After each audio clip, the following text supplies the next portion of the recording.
नमस्कार दोस्तों, कैसे हैं आप सब।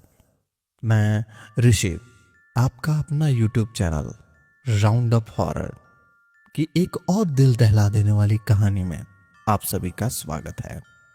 आज जो मैं आप लोगों को कहानी सुनाने वाला हूँ, इसे सुनते ही आपके रोंगटे खड़े हो जाएंगे। चलिए बिना किसी बात की कहानी को आगे बढ़ाते हैं। खटखरिया गांव के पुरुषोत्तम तिवारी का विवाह कड़मारा गांव के ब्रिजेश मिश्रा की बेटी सुंदरा से हुआ। सुंदरा स्वभाव के अत्यंत अहंकारी और ग्रासी प्रवृत्ति की महिला थी। ससुराल में कदम रखते ही उसने अपना स्वरूप दिखाना प्रारंभ किया। सास ससुर से अलग हो गई, पति को बाहर भेज दिया कमाने के लिए और खुद एक प्राइवेट विद्यालय में पढ़ाने लगी, ये दिखाने के लिए कि वो बहुत स्वाभिमानी है और अगर सुनंदा को कुछ कह देता तो उसे बर्बाद करने की सोच में सर खपाने लगती। सुनंदा ने इसी प्रभाव से उसे एक तांत्रिक का शिष्य बना दिया। तांत्रिक ने उसे शैतान की सिद्धि करवा दी। अब सुनंदा यदि किसी से नाराज होती तो उसके पीछे अपने शैतान को लगा के उसे परेशान कर देती। धीरे धीरे उसकी ख्याति गांव के ऐसी हो गई कि लोग उससे डरने लगे। सबको लगने लगा कि सुनंदा दिव्य शक्तियों की मालकिन है। सुनंदा की 3 बेटियां थीं। सुनंदा ने जब बड़ी बेटी की शादी की तो उसका विवाह पहले एक शैतान जिन्न से किया जो मंडप में भेजा। ये बात सिर्फ सुनंदा और उसकी बेटी और तांत्रिक के अलावा कोई नहीं जान पाया। सुनंदा ने ये सब इसलिए किया कि यदि ससुराल में कोई उसकी लड़की को कष्ट दे तो वो 10 गुना ज्यादा कष्ट पाए। सुनंदा की बेटियां निर्धारित समय पर अपने मायके आ जाती और शैतानी शक्तियों को भोग भेंट देकर उन्हें प्रसन्न रखती, जिससे शैतान पूरे शिद्दत से सुनंदा की बेटियों का कहा हर कार्य करते थे। ये शैतान एक पति की तरह शरीर संबंध भी बनाते थे। सुनंदा ने दूसरी बेटी का भी जब विवाह किया तो पहले उसका विवाह एक शैतान खसीब के साथ कराया। शैतान उसे उपलब्ध कराता था। उसका तांत्रिक गुरु सुनंदा का ससुर। सुनंदा ने इसे कदर नफरत करता था जैसे लाल रंग से सांड। सुनंदा के ससुराल से सारी जमीनों को बेच दिया, सिर्फ अपने क्रियाक्रम के सेवा के लिए बचाया। वो अपनी बेटी को देना चाहता था। अपनी बेटी बची हुई संपत्ति सुनंदा जानती थी उसका ससुर उसे भूंजी भांग नहीं देगा। कब तक रहती सुनंदा किराए के मकान में। सुनंदा ने भुन्नी विवाह का इसी सोच के तरह कराया कि तंत्र विद्या से भुन्नी के सास ससुर निपट देंगे, फिर खुद जम जाएगी भिन्नों के ससुराल में। गुड्डू मानेगा तो ठीक, नहीं तो उसे भी निपटा देंगे। जब सुनंदा की दूसरी बेटी विन्नू अपने साथ ब्याहे शैतान को लेकर ससुराल पहुंची तो वहां मौजूद वास्तविक और सात्विक शक्तियों ने उस शैतान को भगाना प्रारंभ किया। अब वो शैतान विन्नू को परेशान करने लगा क्योंकि वो तो उसके साथ रहना चाहता था, क्योंकि वो उसकी पत्नी थी। लेकिन विन्नू की ससुराल में मौजूद सात्विक ऊर्जा उसे घर के बाहर कर देती, जिस कारण वो शैतान विन्नू को परेशान करने लगा। विन्नू भागकर अपनी माँ के पास आई। फिर सुनंदा विन्नू को लेकर पहुंची। उसने अपने तांत्रिक गुरु के पास उसने विन्नू के ससुराल की कुल देवी और देवता पितृ प्रेतों ग्राम देवी की मोहित कर उस शैतान को उस घर में प्रवेश करा दिया। अब वो शैतान बिरोन टूक मालकिन शक्तियों भिन्नों की ससुराल में लेके जम गया।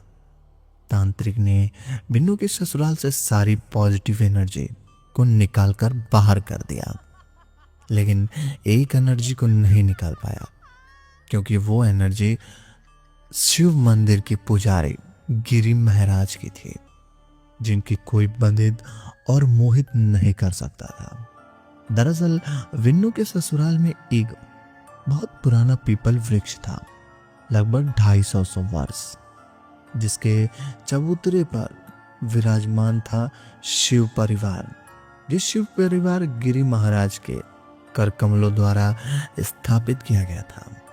इसलिए वो मृत्यु परांत जग सन्यासी ब्राह्मी की योनि में आए तो आए और शिव भक्ति में लीन रहते, बिना किसी को दिखाई दिए लोगों की मदद करते। जो लोग शिव जी पर और पीपल पर जल चढ़ाकर पूजा पाठ करते थे, सारा गांव जो जल अभिषेक करता था, लेकिन विन्नू के ससुराल वाले बहुत जम के सेवा करते थे। शायद इसलिए विन्नू के शैतान खबीस से बचाना चाहते थे। गिरी महाराज उस भक्त परिवार को विन्नू घर पर एक छात्र राज चाहती थी। उसने भाई भाई के पहले कहल कराया, ये कहकर कि उसका देवर उस पर बुरी नीयत रखता है। ये सब बिन्नू इसलिए भी किया क्योंकि उसका देवर ये राज जान चुका था कि बिन्नू के नाजायज संबंध किसी और भी पुरुष से है। वे ये राज अपने भाई को इसलिए छुपा रहा था कि वे कहीं अनहोनी ना घट जाए, लेकिन बिन्नू ने दरिया चरित्र दिखा दिया। भाई को भाई से अलग किया, फिर माँ बाप से अलग करने लगी, ये कहकर कि वो उसे सताते हैं। विन्नू प्लान में तहत और षड्यंत्र में अंजाम दे रही थी। वो अपने पति गुड्डू को अपने प्रेमी के हाथों कत्ल करवाकर उसके हिस्से की जमीन जायदाद बेचकर अपनी प्रेमी के साथ ऐश की जिंदगी गुजारने का ख्वाब संजोती बैठती। बिन्नू सबकी निगाह पर गुड्डू का गिरा देना चाहता था, जिससे हर कोई उसकी विपक्षी हो जाए और भविष्य में कोई उसकी तरफदारी ना करे। अगर किसी को कहा सुनी भी हो जाती तो गुड्डू की तो बिन्नू उस आग में और घेर डालती। एक बार गांव के प्रधान जो गुड्डू के मित्र भी थे, गुड्डू की उसने एक अनबन हो गई। विन्नू का कुछ दिन बाद जब मायका जाना हुआ तो उसने वहां से गुड्डू को फोन करके कहा कि प्रधान जी उसके मायके आए थे, अपने करिंदों के साथ गली में धमकी दी। गुड्डू तो कुल्हाड़ी लेकर चल पड़ा था प्रधान जी से भिड़ने, मगर माता पिता ने समझाया कि दिमाग से काम लो, पहले अच्छे से पता करो कि ये बात सही भी है या नहीं। सच्चाई जानकर गुड्डू के पैरों तले जमीन खिसक गई। विन्नू प्रधान और गुड्डू के बीच का विवाद करार गुड्डू प्रधान के हाथों जानकर मरवाना चाहती थी। विन्नू अत्यंत खुले विचारों की महिला थी। उसे लग्जरी लाइफ पसंद थी। रोक टोक उसे फूटी आंखें नहीं सुहाता था। अपने इलाके की वैश्या से कम नहीं थी। विन्नू ने अपने शैतान के जरिए अपने ससुराल वालों को गंभीर बीमारी की खाई में धकेल दिया। डॉक्टर सारे परीक्षण के बाद भी बीमारी का पता लगाने को नाकामयाब थे। फिर विन्नू ने अपने पति को अभिमंत्रित शमशानी राख खिलाकर बीमार कर दिया। बीमार पति को बिस्तर खाना पाने तो दूर उसका हाल चाल तक पूछने भी विन्नू को नहीं दिलचस्पी थी।